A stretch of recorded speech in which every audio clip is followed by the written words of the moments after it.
यहाँ पे डिप्लोमा और डिग्री वालों के लिए एक बहुत ही शानदार जो वैकेंसी निकली है, तो देखेंगे कि किस किस ब्रांच में यहाँ पे वैकेंसीज दी गई हैं, क्या क्या एलिजिबिलिटी है, यहाँ पे कौन फॉर्म भर सकता है, कौन फॉर्म यहाँ पे नहीं भर सकता, बीटेक यहाँ पे दोनों एलिजिबल है या फिर डिप्लोमा ही एलिजिबल है। तो देखिए गाइस यहाँ पे है ना, electric voltage, current, resistance, basically अगर हम बात करें तो ये हमारे पास में जो नेटवर्क है उसी का पार्ट है। Supervisory grade C position responsible for technical and operational management. Hello everyone, स्वागत है दोस्तों सभी का इंजीनियर्स वाला में। आई एम विनेश, आप सभी का दोस्त। तो जैसा कि आप जानते हैं, कोल इंडिया लिमिटेड यानी कि एनसीएल नॉर्दर्न कोलफील्ड लिमिटेड में गाइस यहाँ पे डिप्लोमा और डिग्री वालों के लिए एक बहुत ही शानदार जो वैकेंसी निकली है। तो चलिए गाइस देखते हैं यहाँ पे कि आपके लिए जो रिक्रूटमेंट आया है इसको देखते हैं ना। तो यहाँ पे सबसे पहले भाई लेटेस्ट न्यूज आपके लिए निकल के आ रही है, CIL NCL। तो यहाँ पे नोटिफिकेशन जो आउट हो चुका है गाइस, और लगभग 270 प्लस जो आपके पास में जो वैकेंसीज हैं वो यहाँ पे देखने को मिली हैं। तो देखेंगे कि किस किस ब्रांच में यहाँ पे वैकेंसीज दी गई हैं, क्या क्या एलिजिबिलिटी है, यहाँ पे कौन फॉर्म भर सकता है, कौन फॉर्म यहाँ पे नहीं भर सकता है। तो सारे अपन जो यहाँ पे, और सिलेबस क्या है, एलिजिबिलिटी क्या होने वाली है, वर्क जो प्रोफाइल है वो क्या होने वाला है। तो ये सारे के जो मुद्दे हैं ना, इन सारे के सारे मुद्दों के ऊपर अपन यहाँ पे काम करेंगे दोस्तों, ठीक है। तो चलिए यहाँ पे डिस्कस स्टार्ट करते हैं अपने वीडियो को गाइज। सबसे पहले अगर हम बात करें इंपॉर्टेंट डेट्स के बारे में है ना, क्योंकि आप लोग लास्ट डेट तक बहुत ज्यादा इंतजार करते रहते हैं, तो ऐसा ना करें। तो आप देखेंगे दोस्तों यहाँ पे आपके पास में जो स्टार्टिंग डेट ऑफ एप्लीकेशन है, यानी कि यहाँ से ये हमारे पास है 11/02/2026, यानी कि 11 फरवरी से आपके पास में 10 बजे से सुबह से फॉर्म भरना स्टार्ट हो जाएंगे। और उसके बाद में जो क्लोजिंग डेट है यानी कि क्रूशियल डेट, ये हमारे पास है 5/03/2026। तो प्लीज गाइज इससे पहले ही है ना, इन बिटवीन यानी कि जल्दी से जल्दी फॉर्म आप लोग भर लेना। इसके बाद बात करें, टेंटेटिव एडमिट कार्ड हो गया हमारे पास है, या फिर CBT, और आपके पास है डिक्लेरेशन ऑफ रिजल्ट, ये अभी नहीं दिया गया है। तो ये वेबसाइट के ऊपर आपका जल्दी से दे दिया जाएगा। वैसे कोल इंडिया लिमिटेड ज्यादा से ज्यादा आप 3 महीने रख लीजिएगा, मैक्स टू मैक्स मैं 3 महीने बता रहा हूँ, 3 महीने अपना एग्जाम ये करा लेते हैं, ठीक है। तो ये गाइज हमारे पास क्रूशियल डेट होगा। अब हम सबसे पहले देख लेते हैं जो वैकेंसीज है गाइस, वैकेंसीज के बारे में एक बार देख लेते हैं। तो सबसे पहले देखिए, असिस्टेंट फोरमैन ENT यानी कि electronics and telecommunication trainee grade C। तो आप देख सकते हैं यहाँ पे बैकलॉग वैकेंसी नहीं है, तो जनरल की यहाँ पे 8 है, EWS की 1, SC की 2 है, ST OBC 3। तो टोटल जो वैकेंसी है हमारे पास है कितनी है, ये आपके पास है 14 वैकेंसीज हैं। उसके बात करें assistant foreman mechanical trainee grade C के बारे में, तो यहाँ पे देखो 2 दे रखे, एक एग्जीक्यूशन दे रखा है, दूसरा इलेक्ट्रिकल एंड मैकेनिकल यानी कि EMN की वैकेंसी दे रखी है। तो एग्जीक्यूशन की अगर हम बात करें तो यहाँ पे 87 वैकेंसी मैकेनिकल इंजीनियरिंग के लिए, वेरी गुड है ना। उसके बाद E&M की अगर हम बात करें तो यहाँ पे असिस्टेंट फोरमैन मैकेनिकल में गाइस ये 21 है ना। तो इलेक्ट्रिकल मैकेनिकल की 21 और मैकेनिकल इंजीनियरिंग की जो है 87 वैकेंसी, जो कि एक बहुत ही अच्छी वैकेंसी है मेरे हिसाब से। इसके बाद हम बात करें असिस्टेंट फोरमैन इलेक्ट्रिकल का, तो यहाँ एग्जीक्यूशन का आप देख सकते हैं, यहाँ पे आपको 74 पोस्ट दे रखी है, वेरी गुड वैकेंसी। इसके बाद असिस्टेंट फोरमैन इलेक्ट्रिकल ट्रेनी के लिए गाइस यहाँ पे E&M में आपका जो वैकेंसी कितनी है 74, यानी कि 200 वैकेंसी 270 आपको दे रखी है, जो कि गाइस यहाँ पे एक बहुत ही अच्छी नंबर ऑफ वैकेंसी आपको देखने को मिला है, राइट। अब यहाँ पे देख लेते हैं कि एलिजिबिलिटी क्या क्या होने वाला है, और क्या BTech यहाँ पे दोनों एलिजिबल है या फिर डिप्लोमा ही एलिजिबल है। तो देखिए गाइस यहाँ पे है ना, असिस्टेंट फोरमैन ENT, तो यहाँ पे लिखा हुआ है मैट्रिकुलेट और equivalent examination pass from any recognised board of examination, यानी कि 10th आपके पास में। उसके बाद डिप्लोमा और रिलीवेंट एंड हायर एजुकेशन, इसको अभी और डिटेल में बताऊंगा। तो यहाँ पे हायर एजुकेशन का मतलब है कि अगर BTech भी आपके पास में तो आप यहाँ पे एलिजिबल है। तो डिप्लोमा एंड गाइस BTech दोनों यहाँ पे आप एलिजिबल हैं, दोनों यहाँ पे डिसिप्लिन में फॉर्म भर सकते हैं। सिमिलरली गाइस यहाँ पे इलेक्ट्रॉनिक्स के लिए हो गया, मैकेनिकल के और इलेक्ट्रिकल के लिए हो गया यहाँ पे। अब इन्होंने गाइस एक चीज बहुत अच्छी की, यहाँ पे बता दिया है कि जैसे इलेक्ट्रिकल के साथ में कौन सा कॉम्बिनेशन भर सकते हैं, कौन सा कॉम्बिनेशन नहीं भर सकते। तो इसके ऊपर हम बात कर लेते हैं। जो मुझे एक बहुत अच्छी चीज लगी गाइस यहाँ पे, आई थिंक एग्जाम पैटर्न, चलिए एग्जाम पैटर्न अभी डिस्कस कर लेते हैं, आगे चल के मैं आपको वो भी बता दूंगा कि यहाँ पे जो ब्रांच वाइज है, ब्रांच वाइज के अंदर यहाँ पे कौन एलिजिबल कौन नहीं है। फिलहाल एग्जाम पैटर्न के बारे में बात कर लेते हैं। तो गाइज यहाँ पे एग्जाम जो पैटर्न है आप देख सकते हैं, इन्होंने 2 भागों में बांटा है, पार्ट A और पार्ट B के बीच में।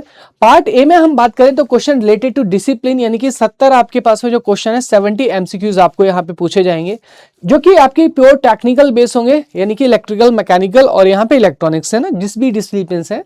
सेकंड पार्ट हमारे पास है consisting of 30 MCQ of a non technical. तो नॉन टेक यहाँ पे आपके 30 क्वेश्चन देखने को मिलेंगे, यानी कि 70 और जो 30 का रेशियो वो यहाँ पे रखा गया। टोटल क्वेश्चन आपको 100 दिए जा रहे हैं और 100 क्वेश्चन में से 70 आपके जो है टेक्निकल है, 30 आपके पास में जो नॉन टेक्निकल है। तो मेरे हिसाब से एक अच्छी चीज है, टेक्निकल को एज देना भी चाहिए, तो टेक्निकल को एज यहाँ पे दी गई है, ठीक है। इसके बाद हम बात करें तो जो हमारे पास में पूरा पेपर है गाइस, यहाँ पे 100 एमसीक्यू के एंड कैरिंग इक्वल मार्क्स, यानी कि 100 हमारे पास है एमसीक्यू के टैग और नैनटॉक के मिला के, और यहाँ पे जो इक्वल वेटेज है गाइस, इक्वल वेटेज को कवर करेंगे। देन अगर हम नेक्स्ट यहाँ पे देखें गाइस सिलेबस के बारे में ना, तो सबसे पहले देखिए यहाँ पे मैं इलेक्ट्रिकल का मैं सिलेबस डिस्कस कर रहा हूँ, पीडीएफ आपको नीचे मिल जाएगी। तो मैकेनिकल और जो सिलेबस, मैकेनिकल और जो इलेक्ट्रिक, सॉरी यहाँ pay slip of tongue, sorry, यहाँ पे इलेक्ट्रॉनिक्स और जो मैकेनिकल है उनकी भी पीडीएफ यहाँ पे नीचे दे रखी, तो आप उसमें से दे सकते हैं। मैं इलेक्ट्रिकल का डिस्कस कर लेता ना। तो सबसे पहले देखेंगे टेक्निकल के बारे में। तो principle of electricity, electric voltage, current, resistance, basically अगर हम बात करें तो ये हमारे पास में जो नेटवर्क है उसी का पार्ट है। इलेक्ट्रोमैग्नेटिज्म के बारे में बात करें तो यहाँ पे देखिए ईएमएफ हो गया हमारे पास में, प्रोडक्शन ऑफ ईएमएफ हो गया, फ्लेमिंग राइट हैंड रूल, और आपके पास में लेफ्ट हैंड रूल हो गया, chemical and heating effect of the electric current हो गया, मैग्नेटिक प्रॉपर्टी, मटेरियल हो गया, इलेक्ट्रोमैग्नेट्स और इसके जो डिफरेंट एप्लीकेशन है वो। उसके बाद मटेरियल साइंस की बात करें तो यहाँ पे मटेरियल दे रखा है, यानी कि कंडक्टर, सेमीकंडक्टर और इंसुलेटर, ये तीनों चीजें आपको दे रखी है। जनरेशन ऑफ इलेक्ट्रिसिटी में बात करें तो source of nature of energy, renewable source हो गया, नॉन रिन्यूएबल सोर्स हो गया हमारे पास में, अल्टरनेटिंग करंट और डीसी करंट हो गया। देन हम बात करें यहाँ पे एसी जनरेटर आपको दे रखे हैं, डीसी जनरेटर दे रखे हैं। बेसिकली मशीन के सिलेबस को बहुत ज्यादा इन्होंने तोड़ मरोड़ के पेश किया गया ना, हमको ये दिख रहा है, ऐसा नहीं कि कुछ अलग है। आपने बस यहाँ पे क्या किया है कि सिलेबस को अलग अलग करके लिख दिया, एसी अल्टरनेटर को अलग है ना, डीसी को अलग लिख दिया। इसके बाद हम देखेंगे तो बैटरीज है ना, तो बैटरीज में यहाँ पे थोड़ा सा मैं कहूंगा कि थोड़ा सा अलग इन्होंने दिया है। तो लीड एसिड बैटरी हो गया, निकल आयरन एल्कलाइज है ना, initial and subsequent charging of batteries, ये सारी चीजें थोड़ा सा अलग से दे दी है। एसी मोटर्स, डीसी मोटर्स और AC circuit. AC circuit once again देखिए किसका पार्ट हो गया हमारे पास में, जो नेटवर्क है बेटा, नेटवर्क का पार्ट हो गया। एसी मोटर और डीसी मोटर ये दोनों ही हमारे पास जो इलेक्ट्रिकल मशीन है इसमें आ जाते हैं। देन हम बात करें कंट्रोलिंग एंड रेगुलेटिंग गियर, ये थोड़ा सा अलग सब्जेक्ट आपको दे रखा है यहाँ पे। बेसिकली वैसे तो स्विचेस वगैरह और जो रेगुलेटर्स वगैरह ये दे रखे हैं।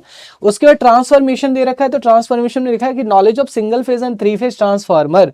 तो यहाँ पे आप देखो ट्रांसफार्मर को इन्होंने इलेक्ट्रिकल मशीन में ना लिखते हुए फिर से अलग लिख दिया है यहाँ पे।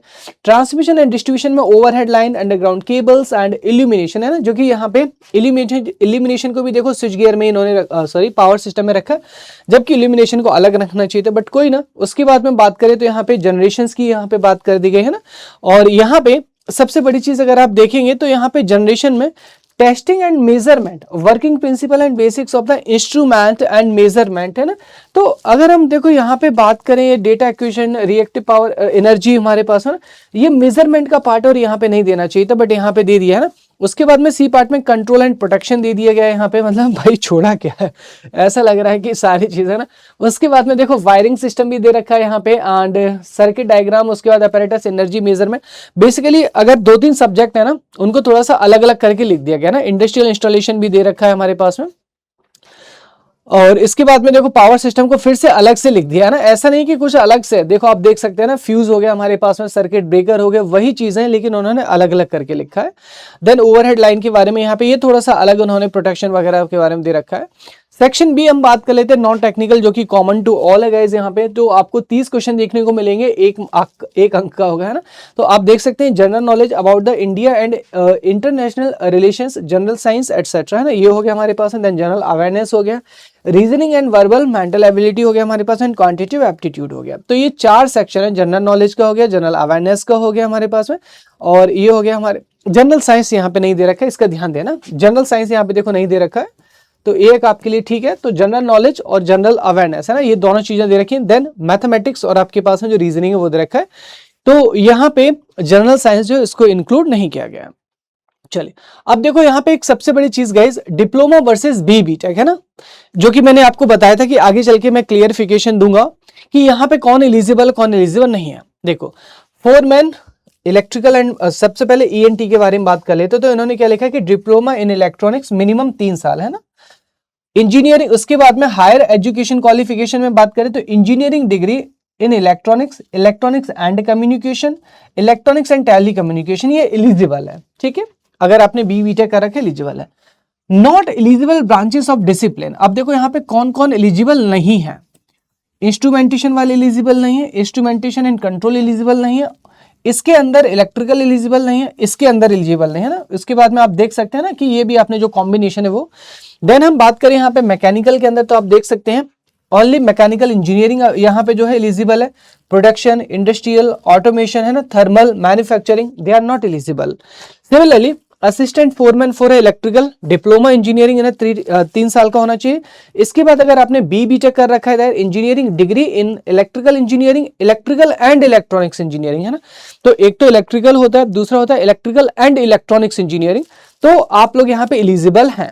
कौन एलिजिबल नहीं है? Instrumentation and control, power system, power electronics, power engineering and combination of electrical engineering with any of these similar branches, यानी कि इलेक्ट्रिकल अवेलेबल है और यहाँ पे इलेक्ट्रिकल एंड इलेक्ट्रॉनिक्स यानी कि ट्रिपल ए वो एलिजिबल है। ठीक है, तो यहाँ पे देखो अच्छे से उन्होंने क्लैरिफिकेशन दे दिया, जो कि एक बहुत अच्छी चीज है ना। अब हम बात करते हैं यहाँ पे जॉब प्रोफाइल के बारे में बेटा। तो देखिए जॉब प्रोफाइल अगर हम बात करें यहाँ पे कोल इंडिया लिमिटेड में, तो असिस्टेंट फोरमैन नॉर्दर्न जो कोलफाइल लिमिटेड है हमारे पास में ना, तो यहाँ पे आपके पास में हम देखें तो सुपरवाइजरी है ना, आपके पास में सुपरवाइजरी लेवल पे यहाँ पे जो है आपको रोल दिया जाता है। Supervisory grade C position, responsible for technical and operational management. क्या दे रखा है आपको? टेक्निकल एंड ऑपरेशनल जो मैनेजमेंट होते हैं कोल माइंस में, ये आपको यहाँ पे दिए जाते हैं यहाँ पे है ना। और यहाँ पे इलेक्ट्रिकल, मैकेनिकल, इलेक्ट्रॉनिक्स है ना, तीनों की यहाँ पे हमारे पास में टेक्निकल और ऑपरेशनल जो चीजें दी जाती है, तो सुपरविजन और कोऑर्डिनेशन करना रहता है, और आपके पास में जो टेक्निकल ऑपरेशंस है वो आपके पास में देखने रहते हैं। तो ये हमारे पास में जो CIL यानी कि जो NCL है इसका यहाँ पे इंट्रोडक्शन हो गया। इसके अलावा अगर यहाँ पे कोई इससे रिलेटेड और भी कोई आपको जानकारी चाहिए है ना, व्हाटएवर कोई और जानकारी अगर आपको चाहिए हो, तो आप यहाँ पे सिंपल ज्वाइन करेंगे अभिनेश सर PW, यहाँ पे टेलीग्राम चैनल को ज्वाइन कर लीजिएगा। यहाँ पे सारे सीनियर्स आपके कनेक्टेड है, एंड एज यू नो जब भी कोई नोटिफिकेशन आता है तो उसका जो 1 शॉट वीडियो होता है, उसकी जॉब प्रोफाइल, एलिजिबिलिटी, कौन एग्जाम दे सकता है नहीं दे सकता, एग्जाम पैटर्न क्या होगा, सिलेबस क्या होगा, ये सारी चीजें मैं आपको सबसे पहले अपने टेलीग्राम चैनल पे यहाँ पे इसकी जो PDF है और यूट्यूब का जो वीडियो, इसका चैनल का लिंक आपको मिल जाता है ना। और बाकी यहाँ पे कुछ भी आपको डिस्कस करना हो मुझसे, अपने सीनियर से जो सिलेक्टेड स्टूडेंट है, तो आप यहाँ पे सीधा बात कर सकते हैं। इसके लिए आपको simple Abhinesh sir PW channel join करना है। Thank you so much everyone guys. इससे रिलेटेड गाइज और भी जो चीजें हैं मैं कोशिश करूंगा कि यहाँ पे आपके लिए लेकर आए यूट्यूब पर ही। तब तक के लिए गाइज नमस्कार सभी को एंड ऑल द बेस्ट।